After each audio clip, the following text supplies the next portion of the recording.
Assalamualaikum warahmatullahi wabarakatuh. Kembali lagi bersama aku Ewi Jeriatika dari jurusan Pendidikan Ekonomi dengan NIM 18053100. Nah, pada mata kuliah Administrasi dan Supervisi Pendidikan ini, aku akan menjelaskan atau membahas mengenai satu bidang garapan, yaitu tentang administrasi keuangan. Dalam administrasi keuangan pendidikan ini akan membahas mengenai pengelolaan uang. Karena dalam keuangan ini akan terjadi kemungkinan-kemungkinan, yaitu di mana peluang bagi sekelompok orang atau seseorang untuk bermain dengan anggaran atau menyelewengkan keuangan atau anggaran ini, yang seharusnya anggaran ini dipakai untuk pendidikan, untuk proses pendidikan dan meningkatkan kualitas sehingga pendidikan bisa menjadi lebih baik, mudah dicapai, tetapi hal ini tidak bisa terwujudkan karena ada oknum-oknum yang tidak bertanggung jawab, maka tujuan pendidikan akan jauh dari tercapaian atau sulit dicapai. Nah, selanjutnya mengenai pengertian administrasi keuangan. Dalam administrasi keuangan dikaji dari aturan, yaitu pengelolaan, proses pengaturan terkait segala hal yang menyangkut atau melibatkan anggaran keuangan, mulai dari pembuatan laporan, pencapaian tujuan demi kepentingan bersama. Nah, dalam administrasi keuangan ini memiliki tujuan.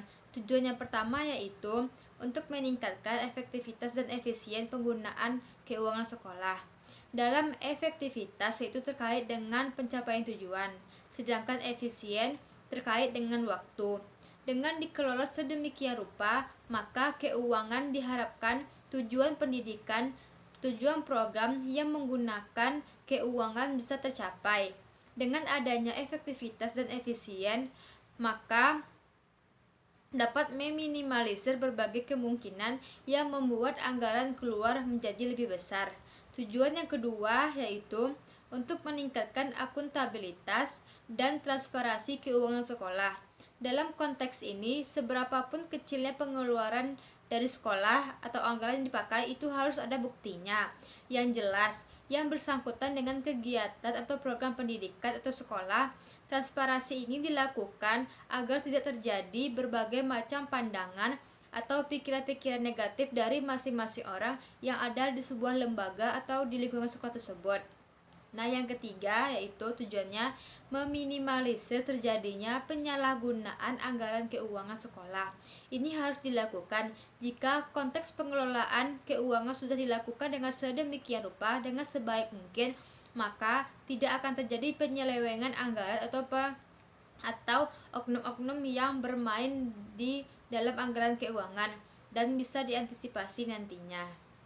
Materi selanjutnya yaitu tentang proses-proses yang ada di dalam kegiatan administrasi keuangan pendidikan.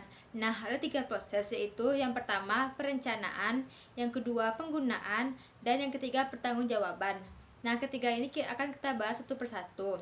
Untuk perencanaan ini sangat detail dalam pembuatannya selama 1 tahun anggaran yang dimanfaatkan untuk apa anggaran ini nantinya, untuk kegiatan apa dan program apa yang akan dilakukan. Dan ini sudah diatur dalam undang-undang yang telah ditetapkan atau yang mengaturnya. Cuma dalam pelaksanaannya ini ada oknum-oknum yang nakal. Jika dilakukan secara matang, mengikuti prosedur yang ada, tatanan dan peraturan yang ditetapkan oleh negara, akan bisa digunakan secara tepat demi kepentingan sekolah, lembaga pendidikan, atau perguruan tinggi, dan demi kepentingan masyarakat banyak yang ada di sekolah tersebut. Serta pertanggungjawaban yang jelas, ada bukti-bukti yang benar bahwa ada kegiatan atau pengeluaran untuk kepentingan-kepentingan dan keperluan apa nantinya yang memakai anggaran tersebut. Untuk sumber daya manusia dan material yang berimplementasi pada program-program pendidikan yang ditetapkan, perlu ada penentuan yang jelas. Pada tahap ini nantinya ada gambaran yang akurat mengenai jumlah pegawai, jumlah staf, dan kemampuan-kemampuan mereka. Harusnya ada kejelasan ke gedung dan fasilitas fisik, pembekalan dan pelayanan informasi, serta pemeliharaan termasuk pelayanan administratif, dan terakhir yaitu anggaran perkiraan anggaran dengan jeli dan teliti.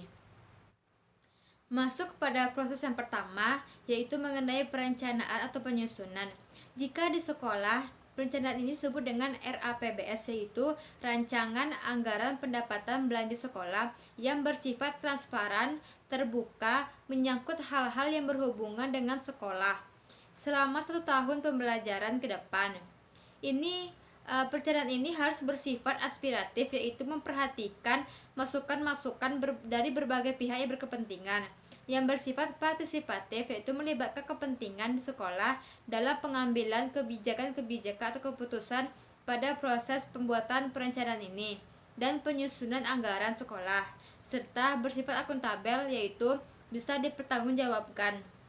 Selanjutnya, bersifat terbuka, sehingga adanya saling kepercayaan yang timbul di dalam pihak-pihak atau anggota yang terlibat di sekolah nantinya. Perencanaan biasanya dilakukan di awal tahun pembelajaran.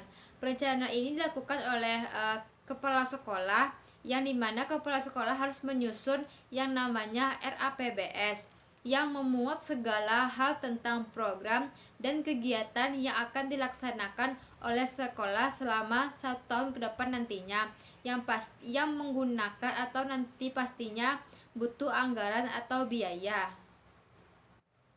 Dalam pendapat Sutisna, RAPBS itu dapat ditempuh dengan beberapa langkah. Yang pertama itu menetapkan tujuan, merupakan perumusan suatu keharusan dalam penyusunan anggaran yang efektif. Yang kedua, penjabaran tujuan, yaitu dalam bentuk program-program yang jelas.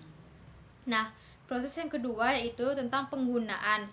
Penggunaan itu adanya pemisahan tugas dan fungsi dalam kaitannya dengan keuangan sekolah yang dalam pencatatan anggaran keuangan. Ada 3 pemisah tugas, yaitu yang pertama otorisator, yang kedua ordoninator, dan yang ketiga bendahara. Nah, yang pertama yaitu otorisator merupakan pejabat atau mereka yang menjabat yang diberikan wewenang untuk mengambil tindakan untuk segala sesuatu yang mengakibatkan terjadinya penerimaan atau pengeluaran, seperti kalau di sekolah itu kepsek atau kepala sekolah, yang di kampus atau di universitas itu seperti rektor.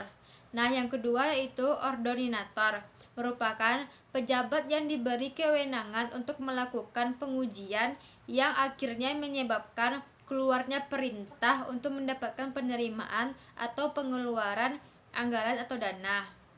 Dan yang ketiga, bendahara, merupakan pejabat atau orang yang berwenang yang melakukan penerimaan atau pengeluaran uang atau surat-surat yang berharga atas dasar pertimbangan pada ada dan tiadanya atau ketersediaan anggaran di lembaga, dan hal ini hanya bendahara yang tahu. Jika ini rentetan pemisahan tugas dan keuangan, maka akan kecil terjadinya penyelewengan. Dengan adanya pembagian-pembagian tugas ini atau fungsi ini, adanya otorisator, ordoninator, dan bendahara, maka akan kecil munculnya penyelewengan atau penyalahgunaan anggaran-anggaran yang ada di keuangan sekolah nantinya. Nah, ada beberapa hal yang berkaitan dengan bagaimana solusi untuk mengatasi penyelewengan tersebut. Nah, pada bendahara seharusnya orang-orang yang menjabat di situ adalah orang-orang yang memegang kas, tidak sekaligus memegang pembukuan. Dan seharusnya dipisah lagi. Orang bendahara yang memegang buku kas harus dipisah lagi dengan orang yang memegang buku pembukuan. Dan sehingga bisa dikalkulasikan, bisa dipertemukan ketika uang yang dikeluarkan ternyata berdasarkan laporan pembukuan atau pemegang buku tidak sama, maka ini bisa ditindaklanjuti dengan baik.